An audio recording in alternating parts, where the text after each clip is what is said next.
NWA Hollywood, sometimes referred to as NWA Los Angeles, was a professional wrestling promotion located in Los Angeles that promoted matches throughout Southern California.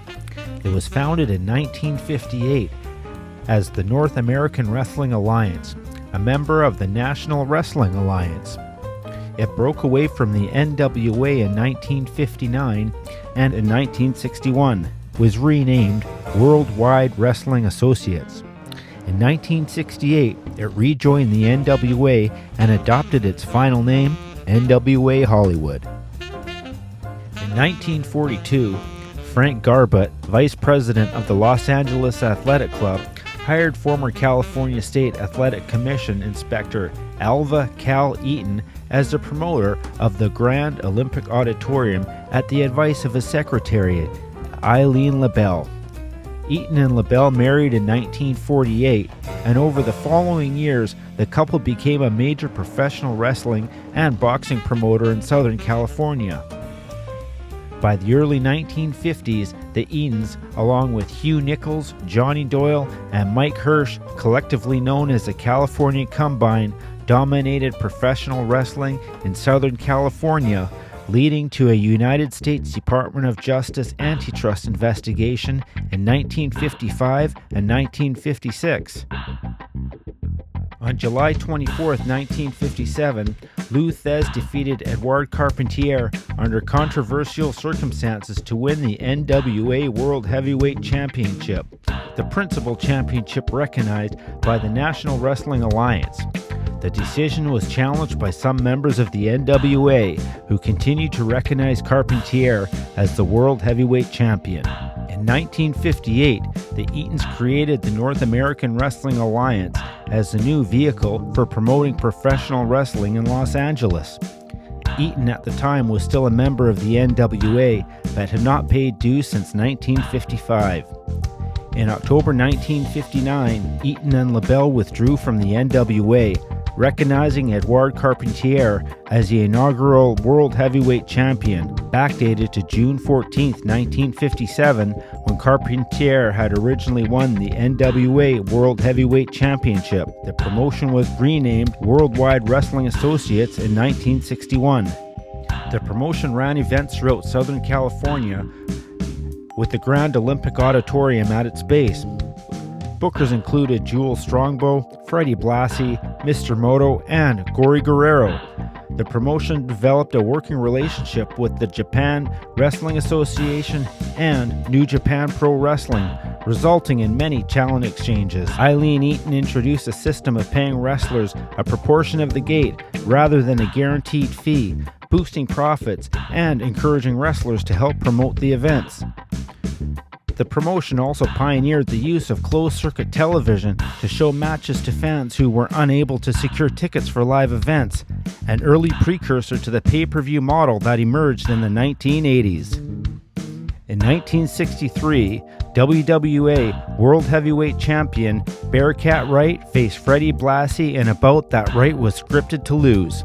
Instead, Wright headbutted Blassie, dazing him, and then legitimately pinned him. Wright was subsequently stripped of the championship, which was then awarded to Edouard Carpentier. Eaton died on January 10, 1966, with Aileen's son from a previous marriage, Mike LeBell, taking over on behalf of his mother, who was then a major figure in boxing. On August 18, 1968, Bell rejoined the NWA, renaming the promotion NWA Hollywood Wrestling. The WWA World Heavyweight Championship was abandoned, and the promotion began recognizing NWA World Heavyweight Championship once more. In August 1971, promotion set a national gate record for an event headed by a bout between Freddie Blassie and John Tolos that sold over $140,000 worth of tickets. Notable wrestlers included Chris Adams, Buddy Austin, Freddie Blassie, Lord James Blears, Dino Bravo, Edouard Carpentier, The Destroyer, Rick Drassen, Terry Funk, Billy Graham, Chavo Guerrero Sr., Gene LeBell, Don Leo Jonathan, Mil Mascaros, Ray Mendoza, Pedro Morales, Mr. Moto, Roddy Piper, Victor Rivera, The Sheik, Dennis Stamp, Lou Thez, John Tolos, Dale Valentine, and Bearcat Wright. The NWA America's Heavyweight Championship was the top singles championship in the NWA's Los Angeles territory, known officially as the NWA Hollywood Wrestling, from 1968 until the promotion closed in 1982. The title was first established in 1967 as a secondary championship in the NWA Hollywood's predecessor, Worldwide Wrestling Associates. Although the name of the title implies it was defended throughout North, Central, and South America, it was rarely defended outside Southern California. As a result, the title was essentially a regional title rather than a national one. A number of NWA-affiliated promoters at various points over the years have used their own regional versions or variations of the national championship for purpose of giving crowds the idea that the company was larger than it actually was, or that the company was the biggest or most successful within the ranks of the National Wrestling Alliance. The NWA Beat the Champ Television Championship was a secondary title defended in Johnny Doyle's NWA Los Angeles from 1951 to 1959. The title is defended in the same area during the 1960s under promoters Gene and Mike LeBell. The WWA International Television Tag Team Championship was a tag team title in the Worldwide Wrestling Associate from the title's formation in 1954 until 1964, when it was replaced with the WWA World Tag Team Championship. The NWA America's Tag Team Championship was a tag team title in NWA Hollywood. The championship began as the WWA World Tag Team Championship for Worldwide Wrestling Associates in 1964. However, when WWA became an NWA affiliate on October 1st, 1968, its name was changed to NWA Hollywood Wrestling, and the title was renamed the NWA America's Tag Team Championship in January 1969.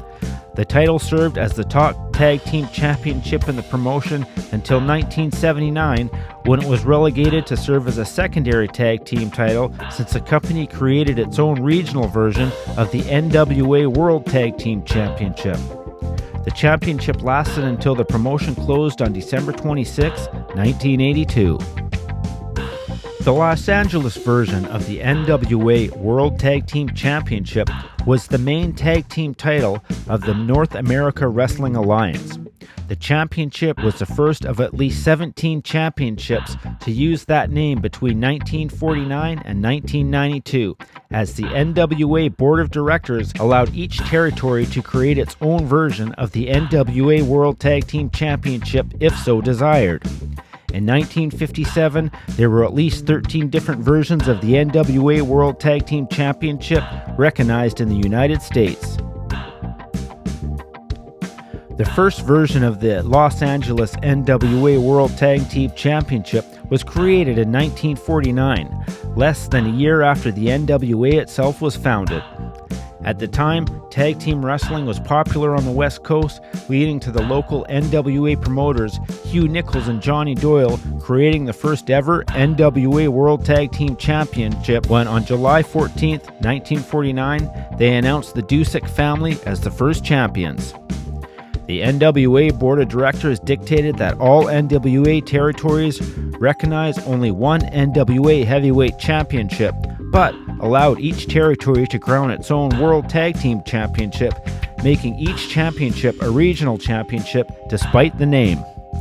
The Los Angeles territory promoted its NWA World Tag Team Championship for 11 years, with Ben and Mike Sharp being the last champions of the era. The Dusicks were the only team to hold the championship twice in that period of time. The longest reign of the first era belonged to Guy Brunetti and Joe Tangera, who held the championship for at least 277 days. After the Los Angeles version was abandoned, the local promoters recognized the San Francisco version in subsequent years. By the 1970s, the San Francisco territory had been taken over by Mike and Gene LeBell's NWA Hollywood Wrestling. In June 1970, the Twin Devils were billed as the NWA World Tag Team Champions. Records are not clear for how the Twin Devils became the champions, since no records of a tournament had ever been found. It is possible they were simply awarded the championship when the LeBells decided to reintroduce the NWA World Tag Team Championship.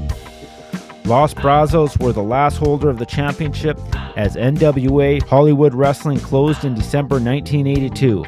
From that point on, the NWA Mid-Atlantic version was the only active NWA World Tag Team Championship left. NWA Hollywood Wrestling continued to operate until folding on December 26, 1982. In March 1983, the World Wrestling Federation began promoting shows in its former territory.